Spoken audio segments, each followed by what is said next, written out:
estás? ¿Me escuchás bien? Sí, te escucho muy bien. ¿Vos, a mí? Muy bien, perfectamente. Gracias por la oportunidad. Un placer.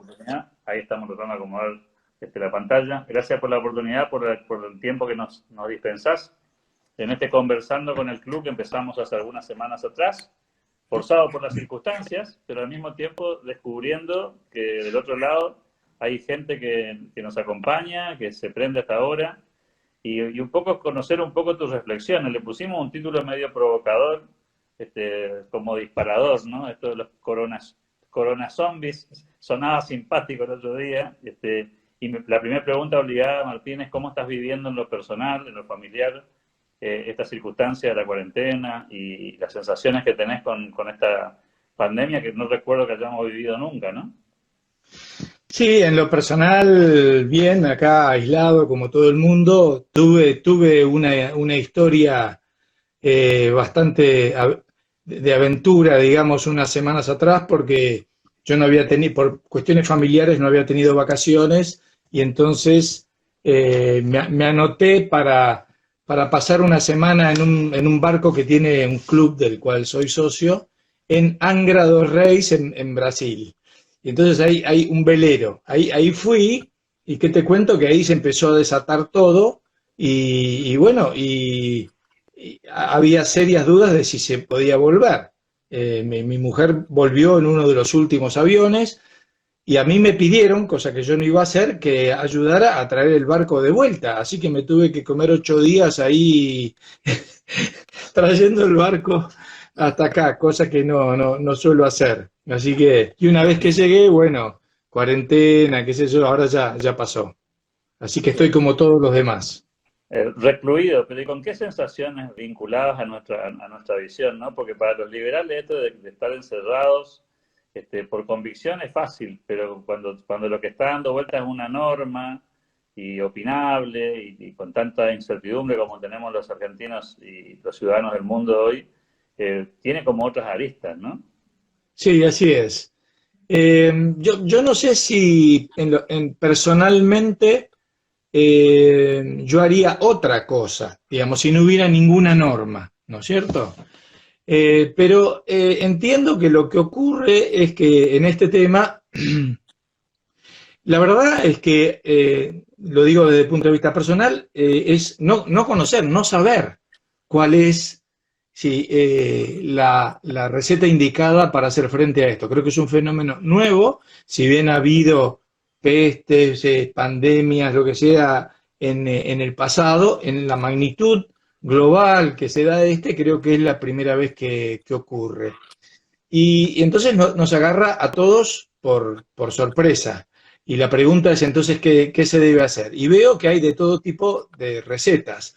Algunas que se adaptan y se acercan mucho más a lo que sería nuestra preocupación por respetar los derechos individuales de las personas y que puedan decidir libremente ir o no ir, salir, etcétera, y al mismo tiempo aceptar la responsabilidad de la conducta que deben tener en una situación de este tipo y cómo aislarse voluntariamente de los demás para proteger a los demás, etcétera. Y al mismo tiempo hay otras alternativas que son mucho más drásticas, ¿verdad? Hoy hablaba con un amigo guatemalteco de la Universidad Francisco Marroquín y ellos están no solamente con cuarentena, sino con toque de queda, además, ¿no? Bueno, en fin, así que la verdad es que yo creo que acá hay una gran incertidumbre respecto a eso y no está claro cuál de estas estrategias va a ser la que va a funcionar, la que va a funcionar mejor. Es más, creo que cuando esto pase, incluso esto va a seguir como una discusión por largo tiempo, y no sé si vamos a poder saldar bien, digamos, el problema, ¿no? Pero va a ser un tema de discusión de acá en adelante, y la verdad es que uno ve que se están probando distintas soluciones, y bueno, yo en este momento no sabría decirte cuál es la mejor y cuál es la que, no te puedo decir cuál es la que va a funcionar. Habrá que ver, la verdad que desconozco. Pero hay Ahora, sí, sí, sí, te escucho, no, bueno, lo que sí me interesa de esto, más que específicamente la coyuntura puntual de cómo salimos, es qué aprendemos para cuando esto haya pasado. Y por un lado, después podemos hablar de esto si te divierte, en algún momento yo me puse a tratar de imaginar cuál sería una respuesta a una situación de pandemia en un mundo sin Estado. ¿Cómo sería? Nada más que para fantasear, ¿no es cierto? Después podemos hablar de eso. Pero lo cierto es que ahora, en lo inmediato, hay una estructura de salud pública, para bien o para mal. Y uno quiere que esa estructura de salud pública funcione lo mejor posible. Ahora, yo creo que la enseñanza que hay que sacar para el futuro, para cuando esto pase, es, bueno, debemos replantearnos muy seriamente cuál es la estructura del Estado que queremos y el gasto público que queremos. Porque ahora estamos sufriendo, en particular en este país, por tener una estructura débil, ¿no? Que de pronto tenemos terrible miedo. Yo creo que en buena medida la cuarentena es porque hay terrible miedo de que no pueda hacer frente a una situación peor. Pero entonces eso debería a nosotros llamarnos la atención y preguntarnos qué tipo de gasto público queremos. Queremos, por ejemplo, la gente no se pregunta ahora, pero queremos tener un astillero que no produce barcos, por ejemplo, y que tiene empleados a cientos de personas allí. Queremos tener una mina de carbón que no sirve para nada. Queremos tener la mitad de los maestros en licencia de un tipo u otro y le seguimos pagando. Queremos tener los famosos asesores de los diputados o de los senadores. Queremos tener con tanto orgullo como algunos sienten la aerolínea de bandera que nos hace perder 600 millones de dólares por año. Bueno, todo eso es dinero que no va a un sistema de salud pública que hoy podría estar reaccionando mucho mejor.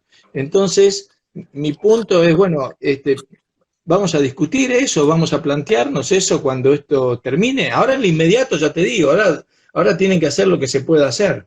Pero cuando esto pase, yo quisiera ver que empecemos a discutir eso, porque está claro que el gasto público argentino está lleno de ejemplos de gasto ridículo o inútil. Hay una tensión interesante en el planteo que haces, Martín, que tiene que ver con la tensión más moderna. Vos alguna vez nos explicaste cómo funciona eso, respecto a esta visión de los anarcocapitalistas, los liberales clásicos, los minarquistas. Y esa tensión se ve en una situación como esta muy fuerte, porque claro, hay Estado, existe el Estado, hay una visión de muchos liberales que admiten no solamente la presencia del Estado, sino una presencia significativa y potente y fuerte en temas, por ejemplo, como los vinculados a la seguridad, más allá de la discusión de la salud. Y entonces, digamos, aparece la tensión porque diera la sensación de que en el liberalismo hay cierta incomodidad con estas circunstancias, no de Argentina, sino las circunstancias mundiales, ¿no? Porque el Estado ha avanzado fuertemente en este tema en cuanto país conocemos. En algunos lugares más fuerte, en otros lugares menos fuerte, pero en casi todos concentrando el poder. La pregunta sería, ¿es un poco la panacea de los liberales clásicos esta circunstancia, digamos, donde hay un Estado que sí está presente y allí donde hizo bien los deberes está en condiciones de dar mejor la pelea? Bueno, en general lo que veo es una gran preocupación de todos, liberales clásicos, anarcos, lo que sea, porque esta es una circunstancia que es aprovechado por los políticos de todo el mundo, te diría, para aumentar la presencia del Estado, su poder, etcétera. Y una situación en la cual la gente no solamente acepta esa circunstancia, sino que hasta la pide. O sea, está queriendo que eso sea así, ¿no es cierto? Yo creo que nos plantea el desafío de qué es lo que se puede hacer y de ahí viene, si querés, el análisis que lleva al título ese, el título de los corona zombies, ¿no? Ahora, yo ese en realidad es el título de un artículo que salió, no me acuerdo ahora dónde, pero en algún diario, para un perfil, ponele, ok, bueno. Y tiene que ver con lo siguiente, incluso en situaciones como esta, y con las medidas que el gobierno ha tomado acá, el cumplimiento de lo que se debe hacer es en gran medida voluntario. Vos no podés controlar a toda la gente, todos los movimientos que hace, si estornudó, si no estornudó, si tocó a alguien, si salió o no salió. Ahora están pasando por ahí algunos videos de alguna de las villas acá de Buenos Aires que muestran que es un holgorio. No sé si serán ciertos, porque a lo mejor son videos de hace 5 meses, qué sé yo. No sé si será, pero ponele que fueran así. Lo cierto es que el cumplimiento de eso en gran parte ha de ser un cumplimiento voluntario. El Estado no tiene esa capacidad de controlar efectivamente a cada una de las personas. Entonces acá tiene que haber mucho de buena voluntad, y entonces esto plantea un tema que a mí particularmente me interesa, más desde el punto de vista, te diría, tal vez teórico que práctico, que es una situación de estas así de crisis global. Me hace recordar a esa serie que a lo mejor muchos han visto, que se llama The Walking Dead, la serie de los zombies. Y la serie plantea una situación en la cual hubo una pandemia, digamos, y en la cual gran parte de la población se está convirtiendo en zombies y el Estado esencialmente desapareció. No existe, olvídate, no hay más policía, no hay más hospitales, nada. Entonces, en ese marco es que la serie se va desarrollando y plantea un escenario que es muy afín a los filósofos políticos clásicos, que es, bueno, un estado de naturaleza, en el cual ellos le llamaban un estado de naturaleza en el cual no había un Estado. De hecho, era una situación previa al contrato social, como lo plantara Hobbes en su momento, o Locke, en el cual las personas, viendo que la vida en un estado de naturaleza era triste, pobre, peligrosa, etcétera, entonces decidían juntarse, acordar un contrato social por el cual creaban esa agencia que es el Estado, a la cual le daban el monopolio del uso de la fuerza, y renunciaba cada uno a defenderse por sí mismo, para decir así, ¿no? El estado de naturaleza era planteado como un mundo de todos contra todos, y eso en cierta forma es lo que a veces plantea la serie esa. Ahora, eso trae el dilema acerca de, en última instancia, ¿qué somos los seres humanos? ¿Somos cooperadores o somos depredadores? Para Hobbes somos esencialmente depredadores. Entonces el Estado tiene que tener mucho poder y aplicarlo duramente para disciplinarnos a todos y que no traicionemos, digamos, a lo demás, hacia forzar la cooperación. Para Locke por el contrario, somos cooperadores. Pero él también él planteaba la teoría del contrato social y él entendía que la agencia, el Estado que creábamos era para proteger esa cooperación social existente. Para Adam Smith somos un poco, por un lado, somos esencialmente cooperadores, y lo plantea tanto en los dos libros, en el primero de la teoría de los sentimientos morales, cuando dice que todos tenemos una simpatía respecto al natural, respecto hacia los demás, y también en el otro, en la riqueza de las naciones, cuando dice que aun cuando persigamos nuestro interés personal, para hacerlo tenemos que prestar atención a cuáles son las necesidades de los demás. Smith también decía que también tenemos nuestra parte depredadora, cada uno de nosotros. Bueno, lo cierto es que ahora, pegando un salto de 200 años, en los últimos meses o años he estado siguiendo un área de la economía que se llama economía experimental, que se ha metido a hacer experimentos sobre todo sobre la provisión a mí me interesan particularmente lo de la provisión de bienes públicos. ¿Por qué? Porque el problema que estamos teniendo ahora con la pandemia es un problema de lo que en economía se llama un problema de bienes públicos. Los bienes públicos en economía son aquellos que cumplen dos características. No se puede excluir al que no paga y no hay rivalidad en el consumo. Es decir, el consumo de uno no disminuye el consumo del otro. Para dar un ejemplo que todos pueden entender, el típico ejemplo es el de un faro. Un faro emite su luz y el dueño del faro no puede excluir al que no paga. Si pasa un barco no le puede decir no mires la luz porque no me pagaste. Entonces el argumento sería que como no te puede excluir, todos tenderíamos a ser usuarios gratuitos o colados, no le pagaríamos. Entonces nadie pondría un faro, siendo que los faros son útiles. De ahí se deriva de esa teoría que por esa razón el Estado tiene que poner los faros.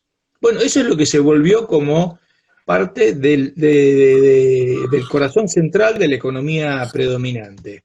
Sin embargo, empezó a tener serios problemas y fallas. Por ejemplo, otro premio Nobel de Economía, esa primera teoría, digamos, es más bien asociada con un economista muy conocido, Paul Samuelson, quien recibió en su momento el premio Nobel. Pero otro premio Nobel, que es este señor Ronald Coase, escribió un artículo que se llama El faro en la economía. Y entonces le dice a Samuelson, Samuelson, usted pone de ejemplo este faro, pero yo fui a estudiar la historia de los faros en Inglaterra y durante 400 años fueron privados. Así que explíqueme usted cómo es esa teoría que usted dice que esto no podría ser provisto por el sector privado. Bueno, yendo a nuestra situación actual, el coronavirus es un mal público, digamos, y las acciones contra el coronavirus tienen esa característica de bien público. No podrías excluir al que no paga. Por lo tanto, esa teoría diría que esa lucha no puede surgir voluntariamente, como nos gustaría a todos nosotros. Sin embargo, la verdad que la teoría y esta economía experimental cada vez están más firmes en señalar que sí, que eso podría ser, que la cooperación voluntaria no fracasa, sino que puede prosperar y que se puede sostener. Con lo cual le está dando, si querés, un argumento teórico sólido a la cooperación voluntaria, y dentro de todo eso, tanto sea al liberalismo clásico como al anarcocapitalismo, si querés, que están basados esencialmente en la cooperación voluntaria. En general, los experimentos muestran que las personas son más o menos así. Un 55% son lo que se llama cooperadores condicionales, es decir, es alguien que coopera si el otro coopera, ¿no? Hay un 15% que son altruistas, es decir, es el que coopera siempre, no importa lo que haga el otro. Hay un 25% que son depredadores o usuarios gratuitos, son los que se quieren aprovechar de los demás, y hay un porcentaje que queda ahí que va de un lado al otro. Pero lo importante de estas investigaciones es que está señalando que el 55%, es decir, la mayoría clara, es cooperadora y cooperadora condicionada. Además, muestran estos experimentos que una sociedad de altruistas no podría sobrevivir, porque una sociedad de altruistas se la comen crudo los depredadores. Y que es importante en la sociedad la cooperación, pero también la sanción que cada uno de nosotros haga respecto del que no coopera. Y eso se va a ver ahora, porque como ya te digo, buena parte de las medidas son medidas que han de tener un componente voluntario. Entonces se va a poner a prueba acerca de si somos cooperadores condicionales y si estamos dispuestos a sancionar al que no coopera. Es decir, si vemos, si nos dicen a todos, miren, lo mejor es estar encerrado en tu casa, y vos ves a tu vecino que sale como todos los días, ¿estás dispuesto a decirle, hey, mira, no hay que hacer esto, ¿no? Ese efecto de sanción es el que hará que la norma sea efectiva. En esos videos que vemos, de la 1, 11, 14, lo que sea, ahí se ve que no hay, o hay muy pocos cooperadores voluntarios, o que tienen temor a sancionar a los demás y decirle, no hagas esto. Entonces la cooperación fracasa ahí y no se logra. Así que yo creo, y después podemos ir a otro tema si querés, pero que esto pone en prueba este fenómeno que está pasando acerca de si podemos ser cooperadores entre nosotros o vamos a terminar siendo zombies, ¿viste? En fin, ese es un poco las cosas que estaba pensando estos días, pero como viste, perdón que no hable esencialmente de temas políticos de coyuntura, pero son los temas que más me interesan, ¿no? Ahora, en esa misma dirección, en ese análisis tan interesante, Martín, aparece cosa que también hemos leído y que operan en este momento, ¿no? Está toda la mirada puesta, focalizada en contar los infectados, los muertos, el impacto económico de la pandemia, y no estamos encontrando el modo de mirar lo que no se ve. es decir, lo que está del otro lado del mostrador, las muertes que no podemos contar porque tienen otra explicación, inclusive razones que explicaban cierto tipo de mortalidad, en el caso de Argentina los accidentes de tránsito, que claramente están disminuyendo porque, por supuesto, al tener las rutas con mucha menor cantidad de vehículos, esto ha hecho disminuir no solamente los fallecidos, sino también las personas que no mueren, pero tienen un daño, digamos, de mediano y largo plazo muy alto que los deja fuera de la economía. ¿Cómo pensás que va a ser la lectura de este fenómeno teniendo en cuenta estos dos factores? De lo que se ve, lo que se está mirando con mucha atención, y lo otro que parece, digamos, una especie de mundo difícil de comprender y por lo tanto difícil de mensurar, ¿no? Sí, bueno, ahora lo que se está planteando, obviamente, y que vos señalás, es qué hacemos con el costo económico, digamos, que está generando estas medidas, ¿no? Yo lo que veo es un fenómeno que plantea a nosotros un dilema ético. Y es así. En general, me parece que la gente ha adoptado ahora una posición, te diría, kantiana o deontológica, es decir, hay que cumplir con el deber, hay que priorizar la vida sin importar las consecuencias, ¿viste? Entonces se han puesto en esa posición. Pero a medida que pasan los días, creo que van a ir empezando a tener que tener en cuenta, y ellos van a empezar a tener en cuenta las consecuencias. Y ahí vas a llegar a un punto en el cual vas a decir, bueno, pero lamentablemente las consecuencias es algo que hay que tener en cuenta también, ¿viste? Porque no podés plantarte sobre un principio y decir, este principio lo voy a llevar adelante sin importar qué. Porque a la larga mi punto es que, ¿sabes qué? Te va a importar qué. Y ahí es donde veo que la gente va a empezar a darle prioridad de pronto a otras cosas. Y supongo que lo que debería ir ocurriendo en nosotros, y espero también en las medidas que nos impongan, es que vaya habiendo una apertura gradual a las actividades productivas para que podamos salir adelante y que no haya tremendos costos en este asunto, ¿no? Ahora en esto que estamos planteando, Martín, ¿no hay una cuota de, digamos, hipocresía ideológica? Digo esto porque percibo por momentos que hay gente que dice, no, está mal esto, la cuarentena, las normas, las obligaciones, pero mientras tanto en su conducta cotidiana hacen exactamente lo contrario. Es decir, por un lado plantean la inviabilidad de esta concentración del poder, pero al día siguiente se enojan porque hay alguien que está dando vueltas por la calle y convocan, digamos, las fuerzas de seguridad para que pongan orden en ese contexto. Digo, si no hay en esto una especie de dualidad discursiva que no se corresponde con lo que hacemos en la vida personal. Digo, si mañana nos dijera el presidente, que parece que está hablando en estos momentos, nos dijera que mañana se libera la cuarentena, ¿cuántos de nosotros salen a la calle al día siguiente desesperadamente a abrazar a los amigos, ¿no? Esa sería la pregunta. Porque eso no tiene que ver con lo que diga la ley ni las normas, ¿no? Sí, claro, tiene que ver con eso de tener, digamos, de que la libertad también implica responsabilidad, ¿viste? Entonces, si ahora te dan la libertad de hacerlo, de que dada la circunstancia lo hagas en forma responsable. Hace poco leía, no sé, tal vez vos también lo habrás visto, un artículo que comentaba la situación en Suecia, donde tan país, tan venerado por todo el mundo, como, en fin, pero en Suecia hay muy poca cuarentena obligatoria, la gente sale, la gente camina por los parques, etcétera, y hay muchísimo de el respeto individual y el cumplimiento voluntario de las normas. Eso es un poco lo que te decía antes, ¿no? Y eso hace superfluo entonces que tenga que un Estado venga e imponga y meta la policía de por medio. Yo quisiera que tuviéramos un país así, o por lo menos mínimamente que aprendiéramos de eso para el futuro. Porque además es una pena, porque por otro lado es bastante probable que aquellos que no cumplan voluntariamente, digamos, con cierto cuidado, pueden llegar a ser las primeras víctimas de todo esto, ¿no es cierto? Sí, Así sí, que no es su propio interés también.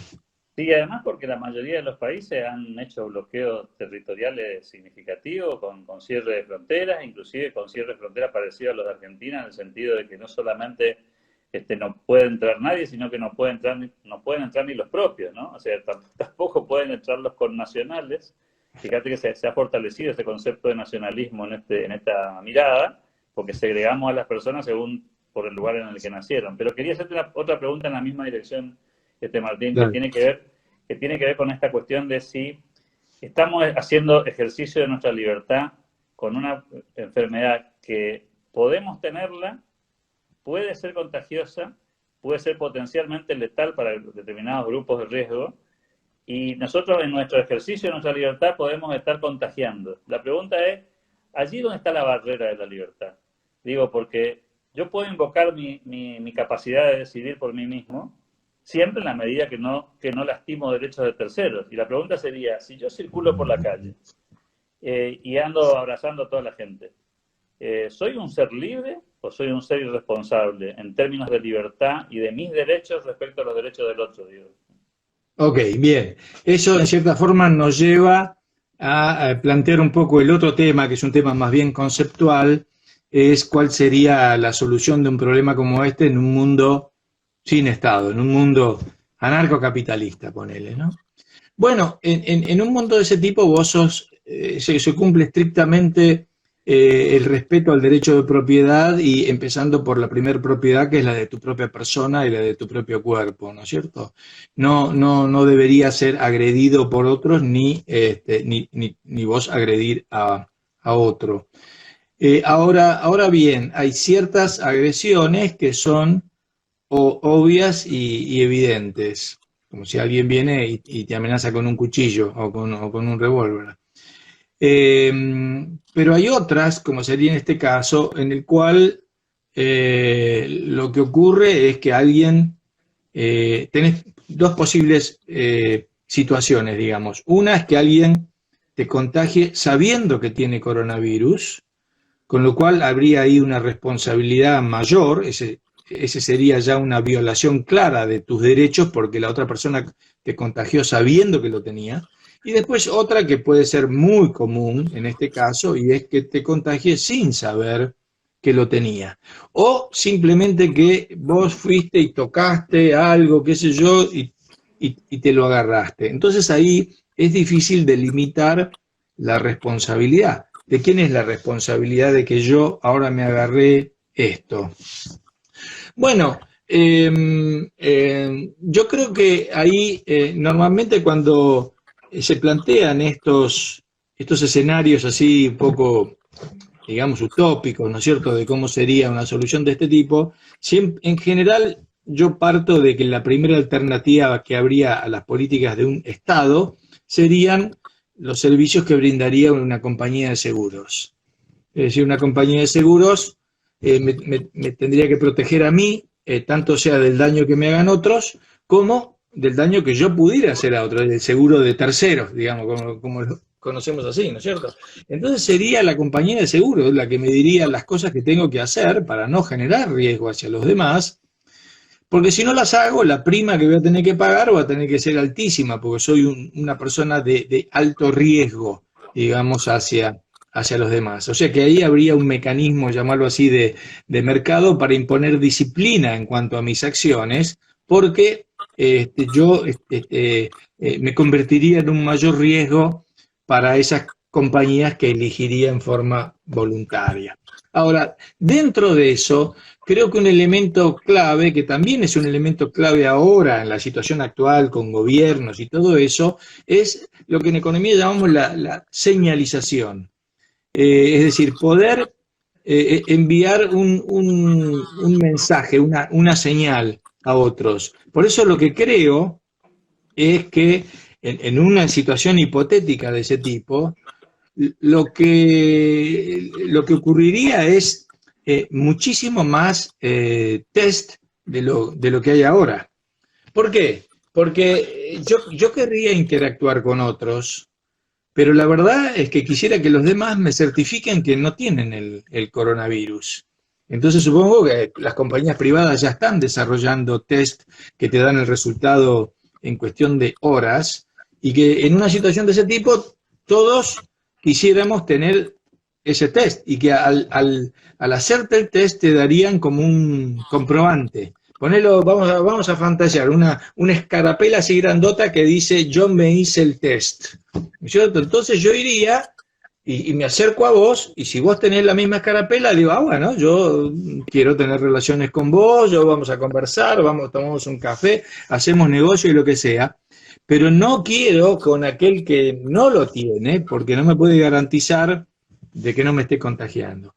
Entonces un mecanismo de ese tipo yo creo que impondría, digamos, una suerte como de control general en la población que buscaría señalizarse, es decir, buscaría decir, está comprobado que yo no lo tengo, así que podés tener confianza en mí y lo mismo vos si lo tenés, ¿no? Entonces, en la medida que eso se extienda, bueno, no, los contagios se reducen, ¿no? Fíjate que en cierta forma los países, esto es una absoluta, un delirio, ¿no es cierto? Ahora una fantasía de estar acá un poco inútil, Sí, sí. con poca cosa para hacer, pero en cierta forma los países a los que mejor le va son aquellos que están, como Taiwán, por ejemplo, viste que se los menciona mucho, etcétera, que sobre todo lo que han hecho es eso, mucho testeo y mucho seguimiento